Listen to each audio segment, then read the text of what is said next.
Okay, Podsters, this is it. This is your tipping point, your moment to take action or live with never knowing what could have been. We all have that thing that we know we are meant to do that scares us, that we're not sure we can do, and that we know we need a little help doing.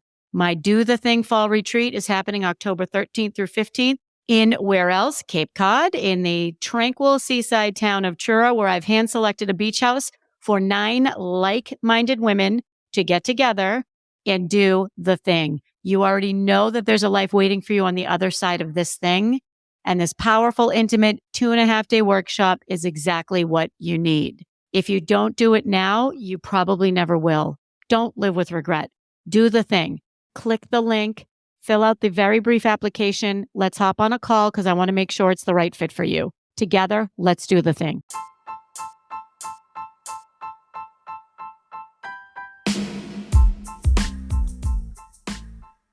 Welcome to Unmute Yourself, the podcast. I'm Nancy Medoff, author, speaker, and coach. And I'm Beth Knaus, creative copywriter and the owner of That's a Spade Copywriting Services. We are done being polite and ready to get real about confidence, boundaries, and self-respect, both personally and in the workplace. Beth and I first met when we collaborated on the best-selling communication handbook for women, Unmute Yourself and Speak Up to Stand Out. Now we are amplifying our message and taking it on the road with Unmute Yourself, the podcast. Warning, there may be, no, who are we kidding, will be some adult content. We have a bullshit button and we're not afraid to use it. So buckle up, buttercups, because here we go.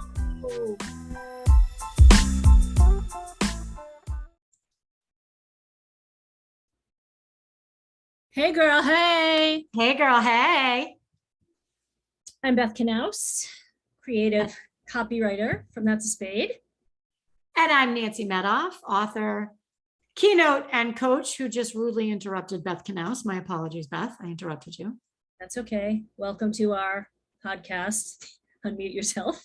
Where we will interrupt each other most likely, right? That's right. That's okay. That's okay. It's kind of the theme of the podcast, right? Don't be afraid to speak up. Yeah. So I'm a little excited because we're going to talk about transparency with money, AKA. Know your worth? No. AKA, AKA, let me talk to my husband. Yeah. Oof. That's a doozy. Because I feel like, yeah, go ahead. All right. Well, I have a couple things to say. I'll try to just say one thing at a time. I feel like money is such a trigger, right? For so many people. And I get it. It's a trigger for me as well. So that's why if I'm going into a conversation, which I've done a lot recently, and it's been so effective with people, I'm like, listen, I worked with a strategist recently on the same project together. And I said to her, listen, I don't know if you're looking to make money on what I'm going to quote or what, and that's up to you. But for me to feel my value, this is what I need to get paid. I also respect that you need to feel valued. So if there's a problem, I want us to be able to talk it through because I'm not going to lose a job over $20 an hour or something like that. I want to see where we can make it happen.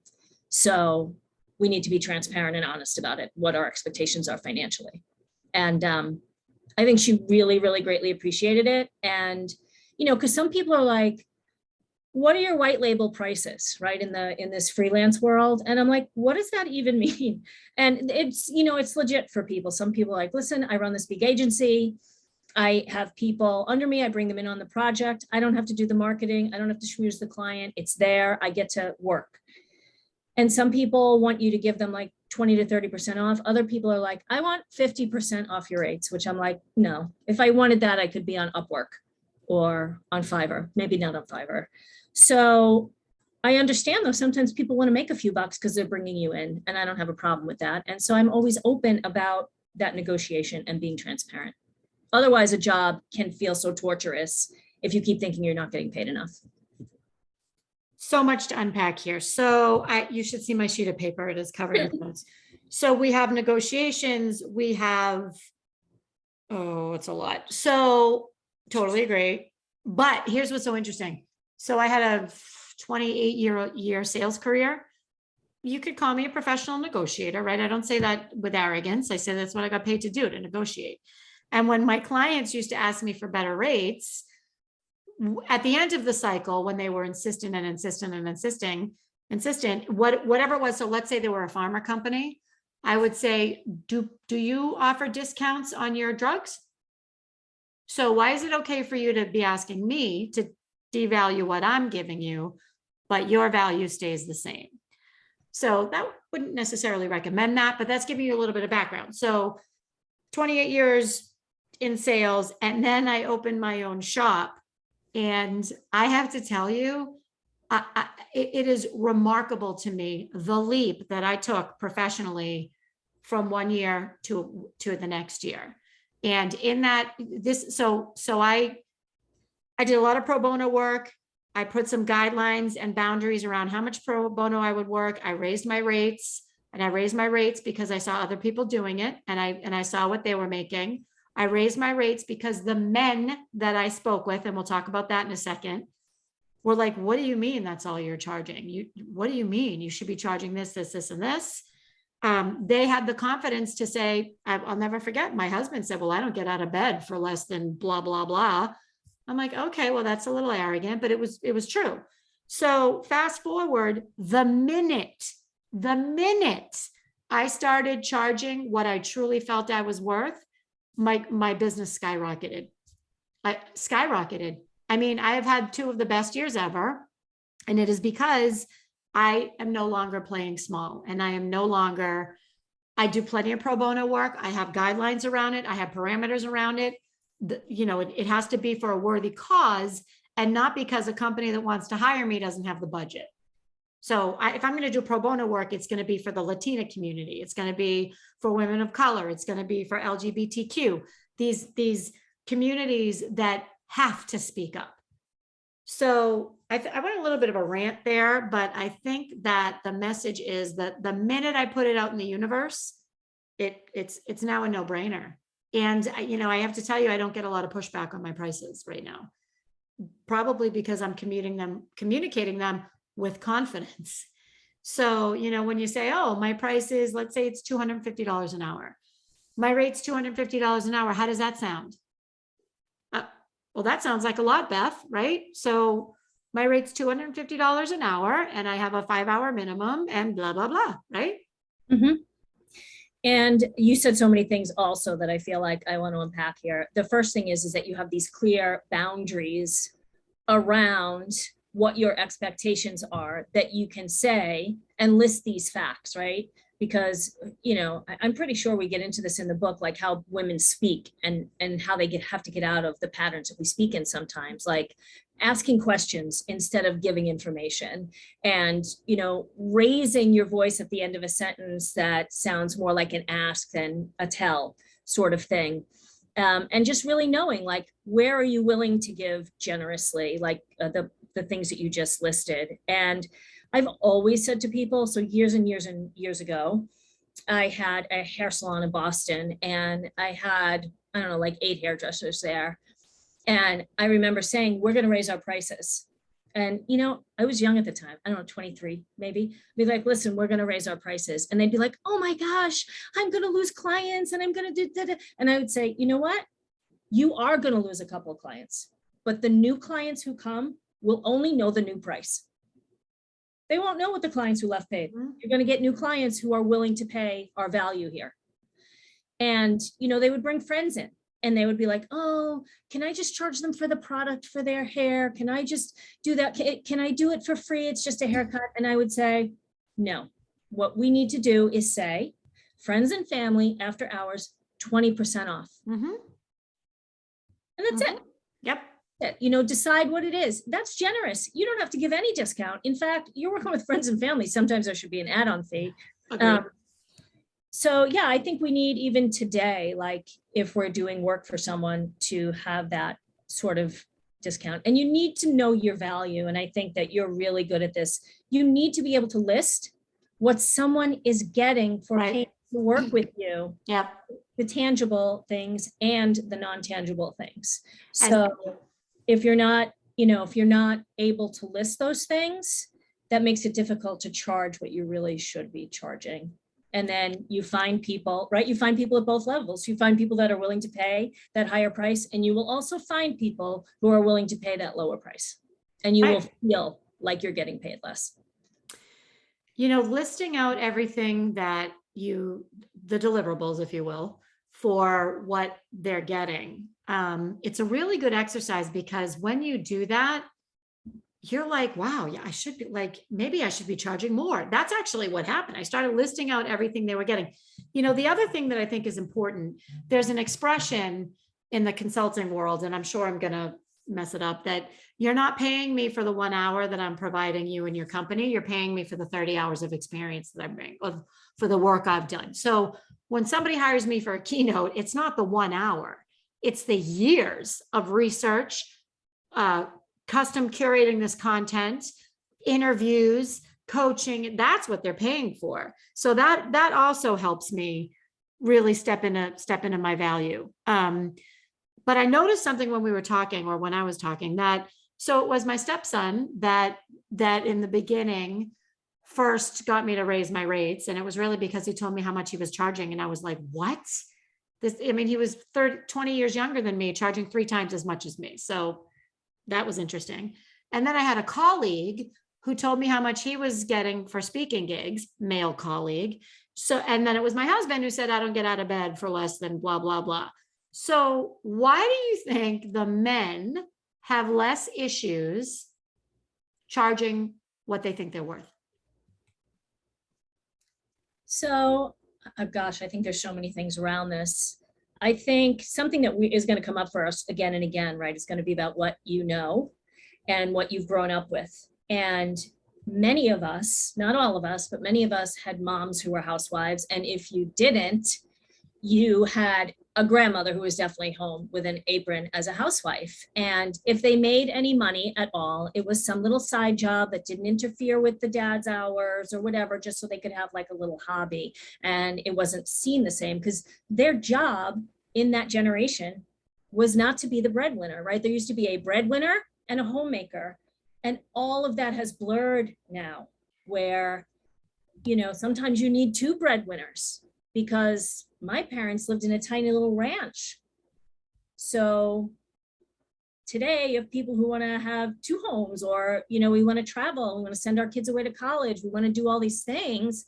And you need to have 2 people, but it doesn't have to be, oh, some person makes all the big money and then somebody's making the little money because they're accommodating the other person. I mean, at least not in my world. In my world, there needs to be a balance of, here's a list of things that need to be done at home, and here's a list of things that need to be paid for. Which ones are we each going to do? And let's make it happen. So I'm like, my heart is beating so fast, and I'm having like a physical reaction, because this is bringing up why we named this episode, Let Me Talk to My Husband. So I was 43 when I met Danny, and who's an awesome human being and the love of my life. Shout out to Danny. And I made a boatload of money. I wanted for nothing. I had my own real estate. I had my own cars. I had my own retirement. Like, I was single and fine, making a ton of money. Married him. And, so I remember I would talk to these, like, maybe it was a car salesman or a contractor or something. And I remember the first few times I heard myself say it, I was like, almost went into convulsions. Let me talk to my husband. So I went from earning multiple 6 figures, bringing in as much money as him, whatever, to, oh, well, let me talk to my husband. Like, what I didn't. And then the minute I said it, I remember the first time I said it, I said to the guy, did I just say, let me talk to my husband? And he said, yeah, you did. I said, okay, well, what I meant to say was, this is a big decision. I'm going to talk it over with my partner and we'll get back to you. That's what I meant to say. In my head, it was, let me talk to my husband. And to your point, I guarantee you it's because I heard my mother say it 7,000 times. Of course. Crazy. Of course. So I'm going to say 2 things here. So I have my own story with that. So when I got divorced from my first husband and I became the owner of our marital home, I was living there. I was living there with my kids and my now husband. and who wasn't my husband at the time. And some salesman came to my door. I don't know, windows, paint, gutters, blah, blah, blah. And when I went outside to talk to him, I think it was windows actually. It was a bigger investment.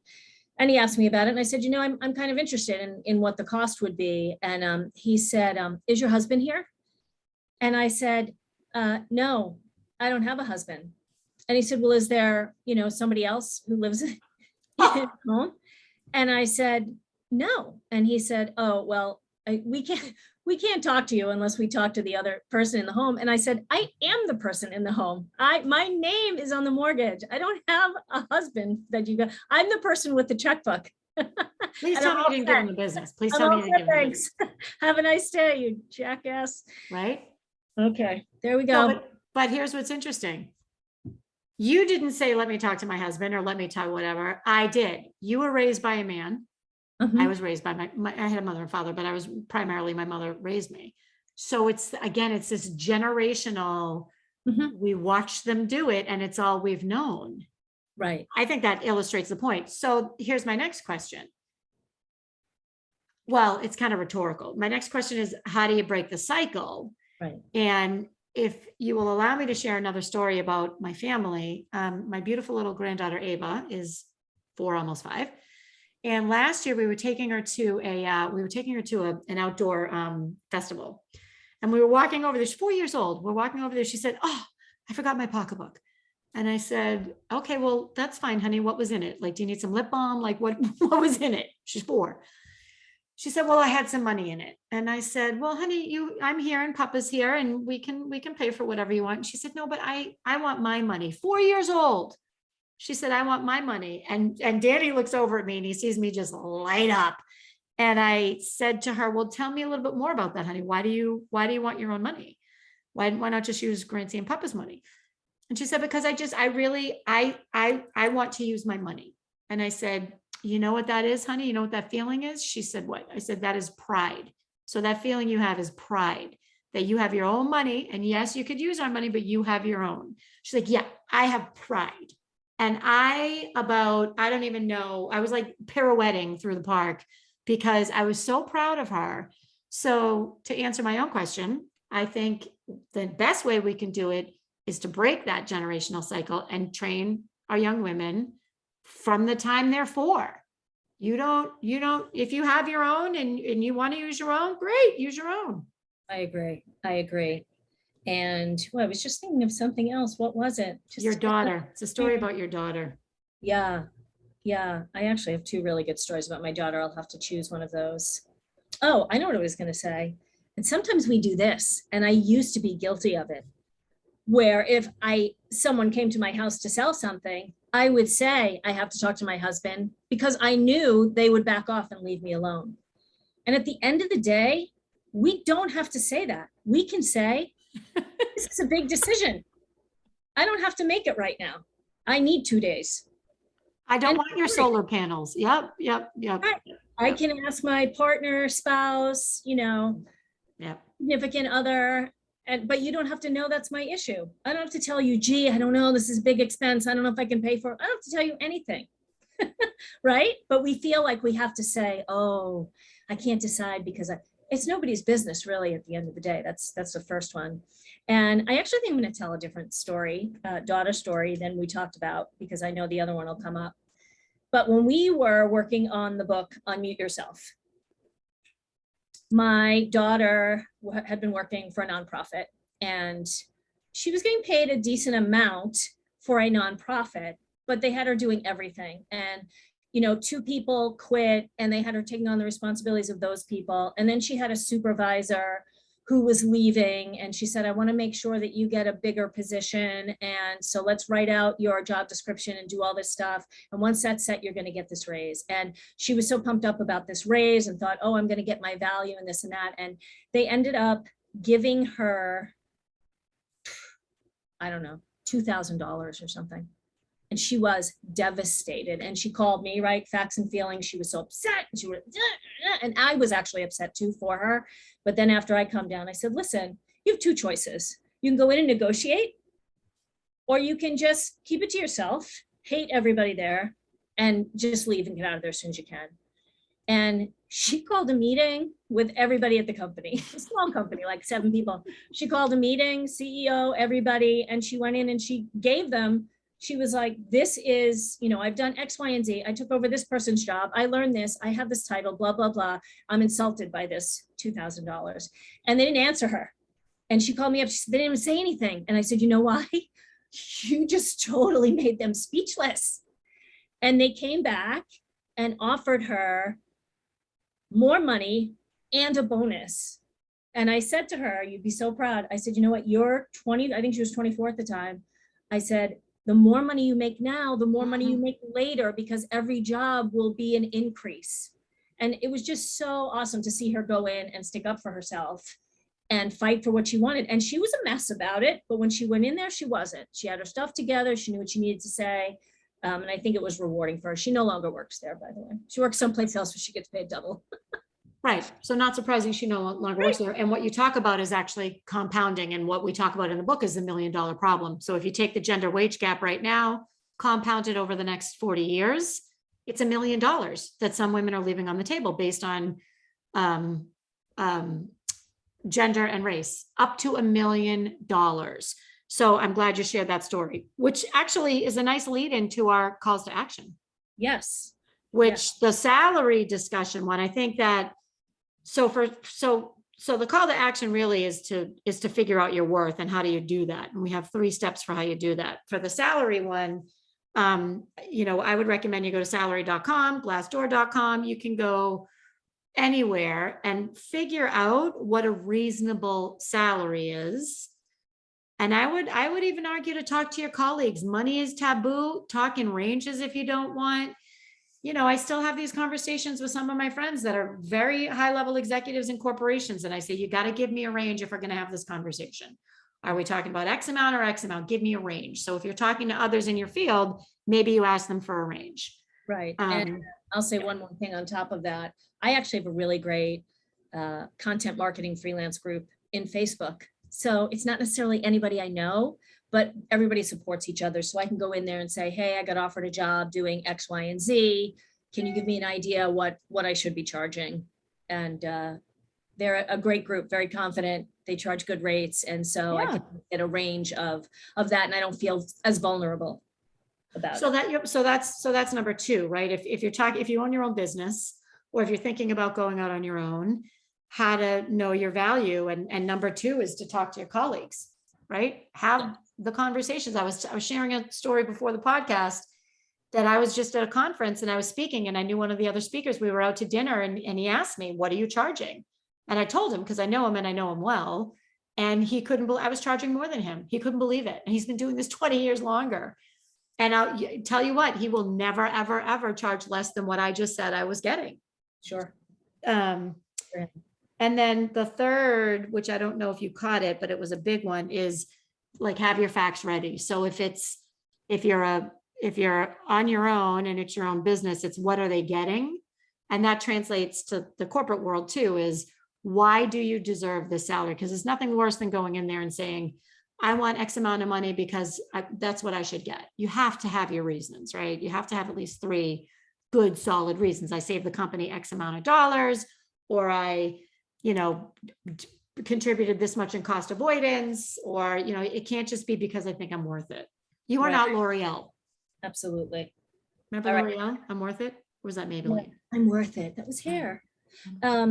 Okay, so 3A. I'm going to add a 3A. Okay, we'll do 3A. We briefly talked about the generational cycle, our mothers, our grandmothers. So when those limiting beliefs come up, if you can be aware of them and just say to yourself, is this my belief? Does it no longer serve me? And if it was my mother or my grandmother's belief, why did it work then? And can I acknowledge why it doesn't work now? Because things are different. Or did it work then? Right. Or did it work then? That's an excellent question. All right. Yep. I think that's a good note to end on. Excellent.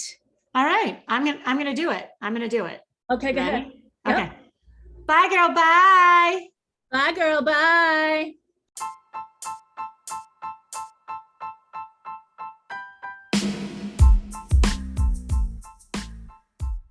That's a wrap on another episode of Unmute Yourself, the podcast. We hope you found value in today's podcast. We hope you were able to take a little time for yourself and perhaps think about how you're showing up. And thank you for all of the great feedback we've been receiving. We'd love to hear more from you about what you think, the tactics you're using every day to speak up, and anything else you'd like to hear about on future episodes of Unmute Yourself, the podcast. You can contact us through our websites. Nancy can be found at nancymedoff.com and Beth can be found at that'saspade.com. Or you can email us at unmuteyourselfthepodcast, all one word, @gmail.com. We will see you next week, and until then, keep speaking up.